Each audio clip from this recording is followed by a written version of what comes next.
This is the Used Car Dealer Podcast.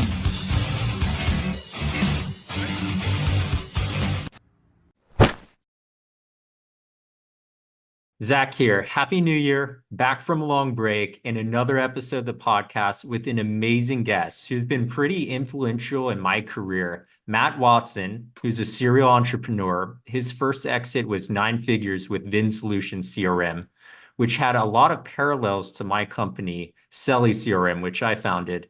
And since then, he's gone on to found Stackify, which was acquired by private equity.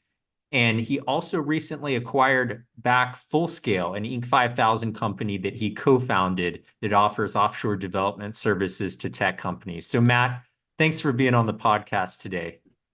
Yeah, thanks so much for having me. We've known each other for a few years, and I love automotive software and CRM software is fun. So excited to be here today too.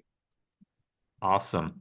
And so, Matt, for those who might not be as familiar with your first company, Vin Solutions CRM, can you tell us a little bit about the entrepreneurial journey going from your early 20s, working at Sears and meeting a car dealer to co-founding one of the largest automotive CRM companies, which was ultimately sold to Cox Automotive, huge player in the auto software space. So, Matt, what was the problem for the dealer that helped launch the early version of Vin? And how did that evolve?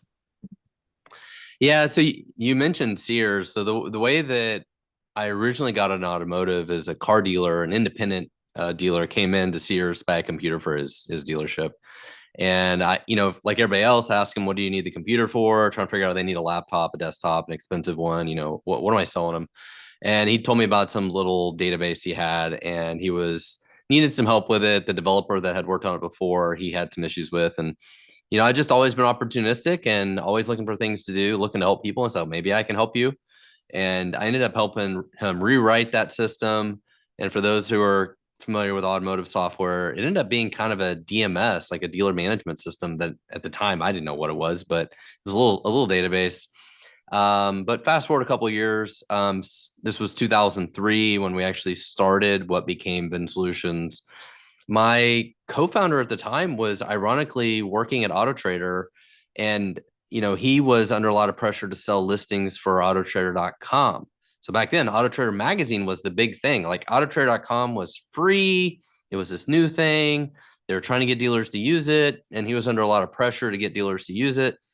As you can imagine, in 2003, not a lot of people had digital cameras, and it was hard to get the car dealers to take pictures of the cars and upload them to the internet.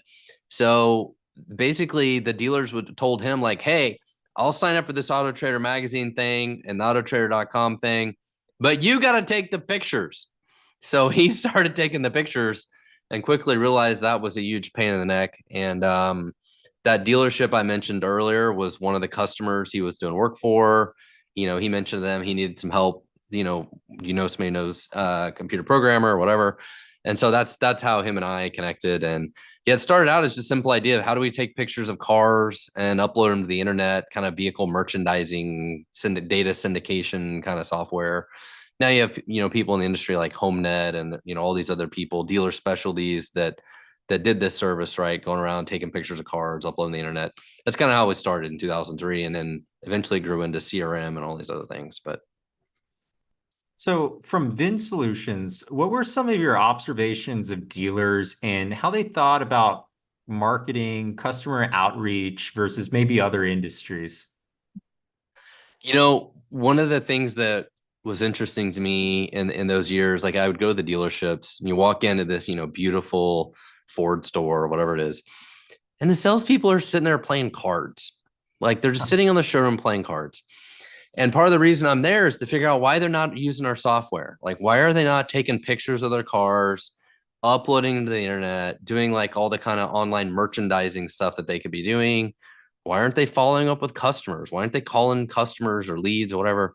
They're just playing cards. It's like, what in the world?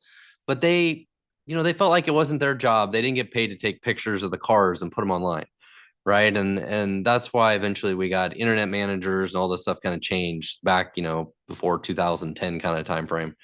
And I'm sure a lot of it is different today, but from my days back then, it was infuriating. It's like, you guys could sell a lot more cars if you would do more work to generate leads, talk to prospects, do all this kind of stuff. But there was such a, bifurcation of the dealership at that point where like who handled the internet leads versus who just sat there all day waiting for somebody to drive up.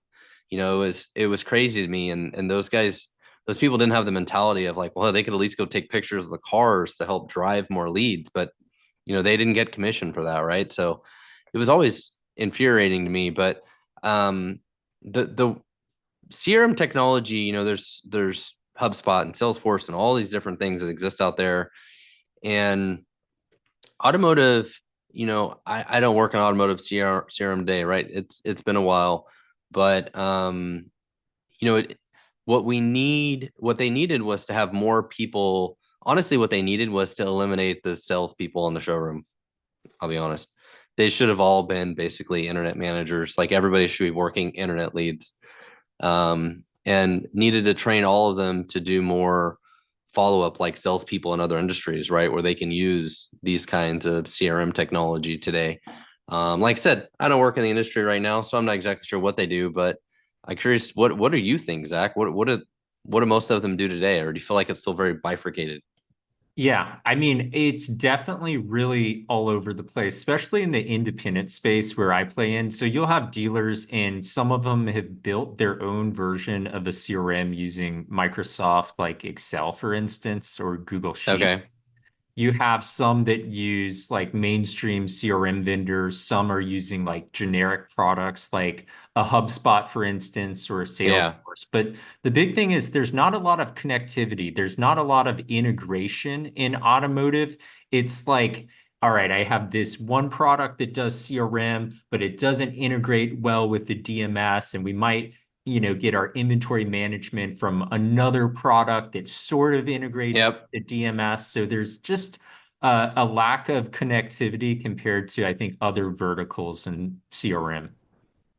Well, and those are the problems we were trying to solve at Vin Solutions, heck, almost 20 years ago. So that's what made us unique, that long ago is we did the inventory management. We did really good like internet lead management, how all the internet leads were handled. CRM, we built websites for people. We had a desking system. We built all these things that were integrated together. And that was one of the things that people loved about our product. And um, I think the industry has slowly went that way, right? But you're saying there are a lot of people today that still have all these isolated products. Definitely. And, I thought another interesting part of the Vin Solutions journey was, even though you guys had amazing revenue, like for a SaaS company, and you weren't like based in a huge kind of target market, like a San Francisco, for instance, but it was hard to raise kind of venture capital. People didn't get, I guess, back then that like dealers need software. Any thoughts about like kind of that process of trying to raise capital and selling, and kind of how the market's changed so much since then? Yeah. So if you think about it, we started the company in 2003 and I was 23 years old. I didn't know what the hell I was doing. I definitely didn't know what a startup was. I didn't know what it meant to be an entrepreneur. I didn't know any of that stuff. And maybe that was part of our advantage. We were just trying to build stuff and sell stuff and make money. We never raised any money. We built our own like little on the lot service sort of dealer specialty business. And at some point in time, we sold that and got like $100,000 or something for selling it. Outside of that, we had one of our customers slash friends invested a very, very tiny amount of money. That was it. The rest of it was, Visa and MasterCard, not paying our bills, not paying ourselves, like just bootstrapping, just making it work, like whatever we had to do to make it work. But we tried to raise money. We actually wanted to raise money. Not that we knew how or what we were doing, but we actually hired a CFO who came in that we thought would help raise money. But you have to remember what it was. This was like 2008, 2009. GM goes bankrupt, Chrysler goes bankrupt, Ford closes all these stores.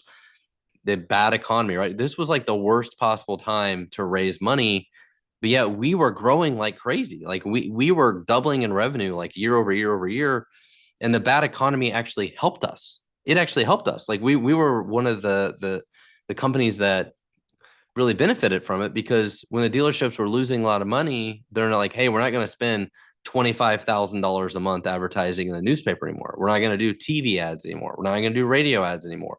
Instead, we're going to sign up for Autotrader.com for $3,000 a month, and we're going to buy this Vin Solutions software for $1,000 or $2,000 a month, and we're going to figure out how to do more digital marketing and more internet leads and cut all this traditional marketing. So we were in the right place at the right time. When we started in 2003, Autotrader.com was this kind of weird little free thing. Well, by 2008, 2009, like it was gangbusters. It was, Autotrader's doing like $1 billion a year in revenue then. And then ironically, we sold the company to Autotrader. So that was the ironic part of the story. Yeah, we were in the right place at the right time, but we had to bootstrap it. Like even when we wanted to raise money, like we were in a terrible economy. And when we sold the company in 2011, we were going through that process like in 2010, kind of still just right on the end of this bad economy. We thought we would sell, 30% of the company, 40% of the company, something like that. And the management team, the owners would take some money off the table. We would take some money off the table and then grow and keep going. But honestly, we got such a good offer. It was hard to say no. And we just took the money and ran at that point and sold to Autotrader. Amazing story, especially the bootstrapping element. I think, in like Yeah. Silicon Valley, where people will raise like a $5 million pre-seed round and plan to burn, 250,000 a month. It's just Yeah. unbelievable. Being in Kansas City had a lot of advantages to us because there's lower cost of labor. It's easier for us to find software developers, hire for anything. Like the cost of labor is lower in Kansas City. It was also really strategic being in the middle of the country, because when we sold the company, we had over 50 employees that did training. We flew trainers all over the country every week to go out and install our software. That was one of the advantages of being in Kansas City. We're 2 to 3 hours from anywhere you want to go by flight. Versus if everybody was in San Francisco, like that's a long haul to the other, to the East Coast. So it was a great advantage for us being in Kansas City for, I think, a few different reasons. Definitely. And since then, you've recently started At Capacity, which is targeted at like home services space. What are some of the crossover problems you've seen with car dealers and home service providers? Yeah, so actually some friends of mine from Vin Solutions got me into At Capacity and what we're doing. So At Capacity started with how do we help home service companies, so like plumbing, HVAC, electrical, manage their digital marketing ads, so primarily their Google ads. Because as you imagine, Zach, if you have a plumbing leak today, if you call a plumber and they say, hey, we can't be there for 3 days, you just hang up the phone and call a different plumber. Like they just wasted whatever money they spent on advertising was a complete waste. Because in this kind of industry, there's a lot of urgency, and either you have the capacity to service the customer or you don't. And the customer is probably going to call somebody else, especially if it's an emergency. So there's a lot of capacity constraints, and the idea was how do we use capacity and their schedule? We basically look at their schedules and control their advertising spend based on their schedule. So if they need a lot of business today, how do we ramp it up? If their schedule's full, how do we turn it off? So it's very dynamic. And traditional marketing companies don't like these kinds of customers that have dynamic changes every day. Well, now we are in the process in 2024 of taking the same technology and going into the automotive industry. Actually, we want to work with automotive service for the same reasons, right? If your service bays are very scheduled and very full for the next couple of days or the week, it doesn't make as much money. It doesn't make sense to spend money on Google ads and advertising. Like your schedule is very full, you're full with recalls or whatever it is, like you're really backlogged, versus the days where like, hey, we don't have a lot of customers. We'll do a lot of oil changes or tire rotation, whatever it is, bring them in. We need work to do, right? So we're able, that's our goal, is to help those kinds of customers with that waning, kind of supply and demand as it ebbs and flows. Our software can help them bring in new customers. So we manage their specials and promotions, their budgets, all that kind of stuff. Really cool. And I definitely see some parallels with auto, especially within service. And Yeah. Matt, you've been an early EV adopter, like a V1 Tesla guy.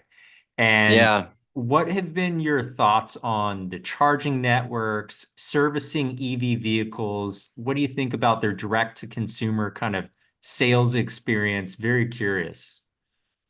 Yeah, I've caught a lot of heat for this from some people because, I built a company that sold software to car dealerships, and then I went and bought a car from Tesla. So some people don't like that. I've owned a lot of other cars. Today I don't own all EVs. I own also a traditional combustion engine car. I own a hybrid I have the dream car. I got my dream car, the plug-in hybrid minivan. So that is my dream car. I do have one of those, a Chrysler Pacifica. But I first bought a Tesla. I think it was in 2012, and it was a Model S. And I've owned owned a couple different electric cars over that time period, and they've always worked great for me. I've always, I bought it because I'm a very high tech person. And I really love the technology, and they have definitely led the way in a lot of ways. And even my Chrysler Pacifica today, it has some goofy issues in the dash software and all that just kind of boggle my mind, that I can't believe it has issues with. But Tesla has definitely led the way, right? But EVs aren't for everybody. I understand, like, if you live in an apartment or a condo, like trying to charge your car would be a nightmare. Um, in the Philippines, where I have a lot of employees, like, I have no idea, they don't have the infrastructure to charge electric cars. Most people there don't even own a car. Most people own motorcycles. They're starting to see more electric motorcycles there are very starting to become more and more common. So, different countries are going to have different issues with these things.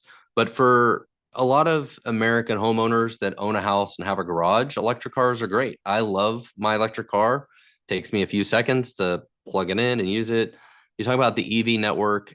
I have more than one car. So if I'm doing road trips, I don't always need to take my electric car. I've only driven my Tesla out of Kansas City, I think 3 times over the last 10 years. Wow. And the supercharging network has worked great for me. What I would tell people is, if you're going to take a road trip a couple times a year, it's not that big of a deal. Instead of stopping at the gas station, you stop somewhere else. There's usually something nearby. You can go to the bathroom, get lunch, whatever. It's not really that inconvenient. It's not that big of a deal to charge for 30 minutes or so. Like, you want to stop and take a break anyways. You may have to stop one extra time maybe than you normally would stop. It's not that big of a deal. What I would say is, if you were a traveling salesperson and you traveled like that every day, it would be kind of an inconvenience and a pain in the neck. Sure. But for once or twice a year on some kind of road trip, I don't think it's that big of a deal. I understand in certain places around the country, you get a lot of people going from like LA to Vegas, and trying to hit those superchargers is a problem. There's a lot of congestion. Like, I understand in certain places there's more problems than others. Where I live here, I've only used the superchargers once or twice. And I one time I was going to the airport to fly out. I totally forgot to charge the car. So I'm like driving to the airport. I'm gonna be late to my flight, if I turn around and go home. So I like stopped at a supercharger for like 10 minutes to charge the car enough so that when I got back into town, I'd be able to drive home. Like, I've had a couple of those moments, but that's over like 10 years. Like, range issues and all of that. I have not had a lot of problems. So I've enjoyed having an EV, but I understand they're not for everybody. And one of my 3 cars is an EV. So, with your extensive kind of experience in automotive, especially CRM, and experience buying a Tesla, kind of online, what do you see as in terms of like the future of like digital car buying and that evolving over the next decade, as well as like customer data and how that plays a role in like customer experience? Yeah, so I've bought two Teslas brand new. Actually, three. I think I've bought 3 brand new Teslas, and I bought a used one. And it's definitely a different process. So you largely, do it all online. They'll email you at some point and say, "Hey, we need you to fill out this paperwork." And you fill out some paperwork and mail it back. Just throw it in a FedEx envelope, or scan it and send it back. And one of them, I even did a trade, and they used some random third party. I don't know who it was, that like came to my office, looked at my car in the parking lot and, verified the trade information.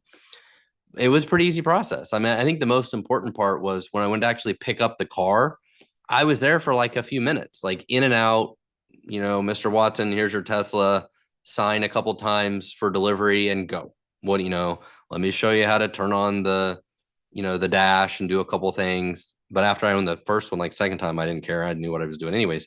It was a very simple process. But if you compare that to the Chrysler that I bought, I wanted a very specific Chrysler Pacifica, high-end version, plug-in hybrid, Pinnacle edition. So it was kind of a rare car. It was kind of hard to find. I had to call all over the place trying to find a dealer to find it, and I had to go all the way to Oklahoma to finally find the car and negotiate with the price and deal with all this kind of stuff. And then I had to go get it and drive it back. And then they didn't know how to do a lease to somebody in Kansas. So that was a problem. They had to figure out how to do a lease. And just everything about the process is like clunky, right? Like spend, what feels like hours at the dealership trying to do paperwork, all this kind of, more of the traditional, process that a lot of dealers do versus at Tesla. Like I just showed up, signed, boom, go. And that was it. And it was like down the street from my house. I think if you want my opinion, what the dealers need to do is some of it is they got to change how they do dealer trades and stuff like that, where it needs to be less about like what dealer has what car and the trades and all that. Like, I just want to buy a Chrysler Pacifica Pinnacle Black and it just shows up at my house. I don't care where it came from. I don't care what dealer it came from. None of that matters, right? Like, I just want the car. And they've got to figure out how to smooth some of that out, like across the dealers, would help a lot. I think from a consumer experience, as it just creates a lot of friction with the dealers, like who has the car and the dealer trades and all that when you're buying a new one, right? Because they're very possessive about some of the inventory that they have, but some of that's kind of like creates a really bad consumer experience, as well as just some of the traditional like sitting in the box and going to finance and all this stuff and being pressured on the menuing and finance menu, like all this kind of stuff. It's just a different process. Like I know there's some dealers out there that do better with these things, but a lot of them don't. We got to figure out how to smooth some of that out. And some of that I know is fixed pricing. Some of the OEMs are going to more fixed pricing to eliminate the negotiation. You're still going to negotiate the trade, but I still think there's work to be done to make it more consumer friendly. I think some of the OEMs and some of the dealers do better job than others. Definitely. And you're right about trades. And I've also seen a lot of OEMs let their franchise dealer, like someone could literally order online and then they go up to the dealership to kind of pick up. So they're trying to have a more Tesla-like experience for like EV buying specifically, which right now is more of a niche. So Yeah. interesting to watch. Yeah, it's like, that it's the dealer trade part of it, I feel like is the challenge and you got to figure out how to get those allocation of units across the dealers in the city. Like in Kansas City is not a giant market. We're not LA or San Francisco or whatever, but it's sort of like you have some infighting amongst the dealers if they want to trade or whatever. And is the consumer just wants to buy the car, Sure. And throughout your career, Matt, you've successfully identified and acted on multiple entrepreneurial opportunities, from Vin Solutions to Full Scale and beyond. What key factors do you consider when deciding to pursue a new business idea? How do you evaluate it for potential success? Yeah, there's a couple things. It's understanding the addressable market. Like, is there a big opportunity for this? I honestly, on the iCapacity side, my business partner Meg, like the first few times I met with her, I didn't get it. I didn't get it at first.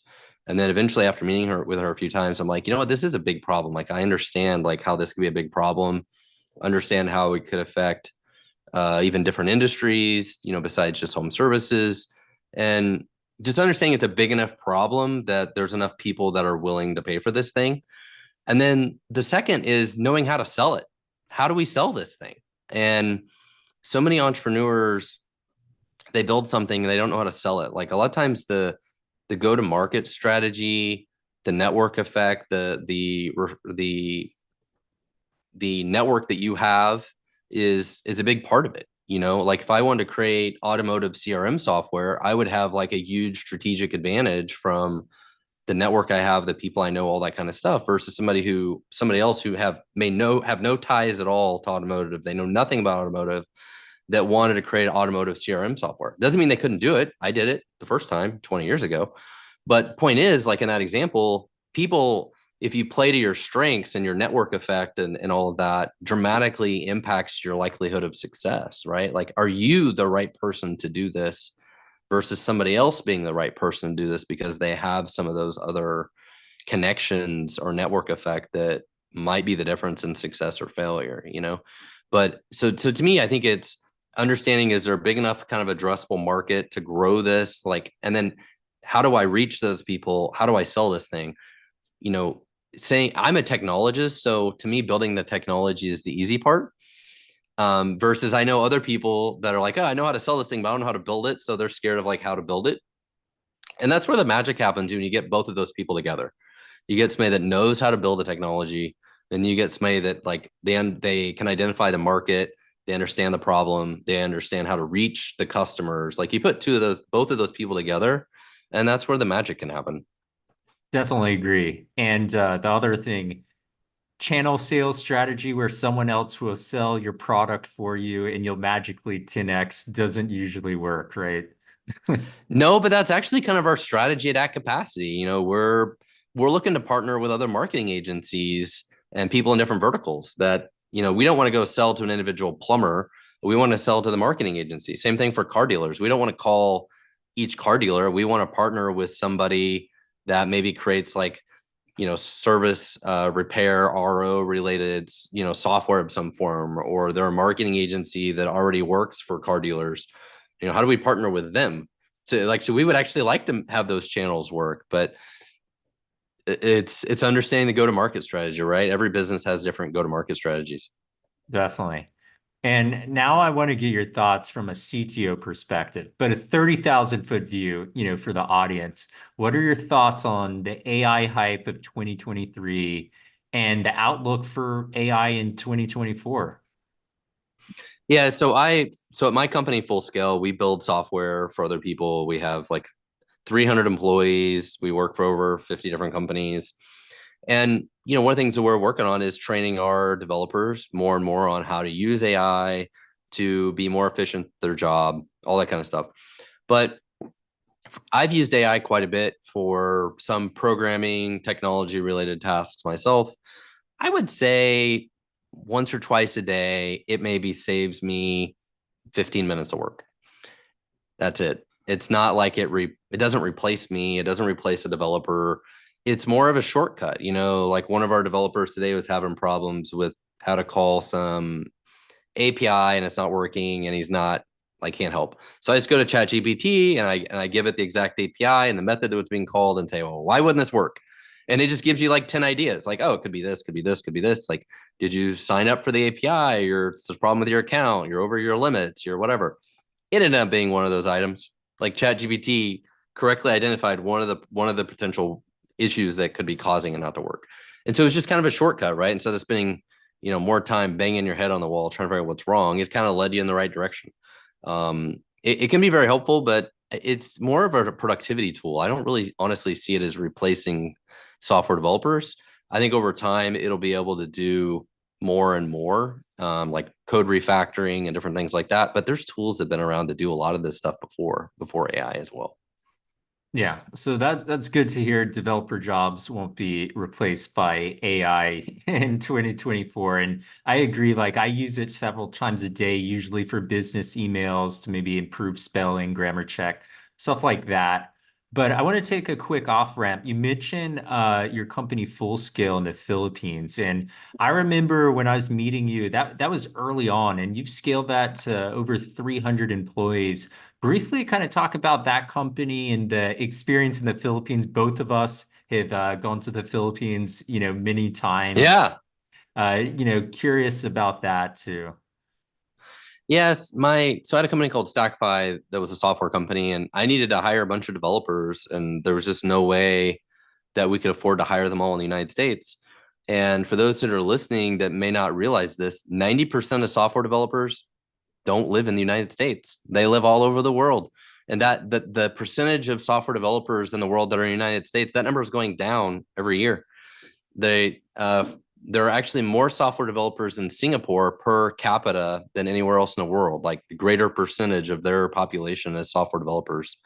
And India is on track to have more developers than the United States will in another couple of years. So there's talent everywhere. And a friend of mine had employees in the Philippines and really liked having loved his team in the Philippines because they're if you know any Filipinos, just stereotypically they're just some of the nicest, friendliest people in the world. But there's very talented workforce there. Their English fluency is extremely high. I always tell people there are twice as many people in the Philippines that speak English than there are in Australia. There's a huge population of English speaking people in the Philippines, and great, amazing employees. Love the team there. And I've been there 14 times. My wife is from there. Zach, I know you've been to Manila a few times yourself, and it's an incredible place to go and absolutely amazing people. Definitely agree, Matt. And thanks so much for coming on the podcast. Great way to kick off 2024. And any last thoughts for our audience? No, I think, I love being an entrepreneur, and if anybody's listening out there and are thinking about being an entrepreneur, my suggestion for you is just to do it. Just, get started. And if you ever want somebody to talk to, you can look me up on LinkedIn. Just look for Matt Watson on LinkedIn. Always happy to chat with other entrepreneurs. And I also host a podcast dedicated to entrepreneurship called The Startup Hustle that people can listen to for other inspiration. So thank you so much for having me today. Awesome, Matt. Thanks.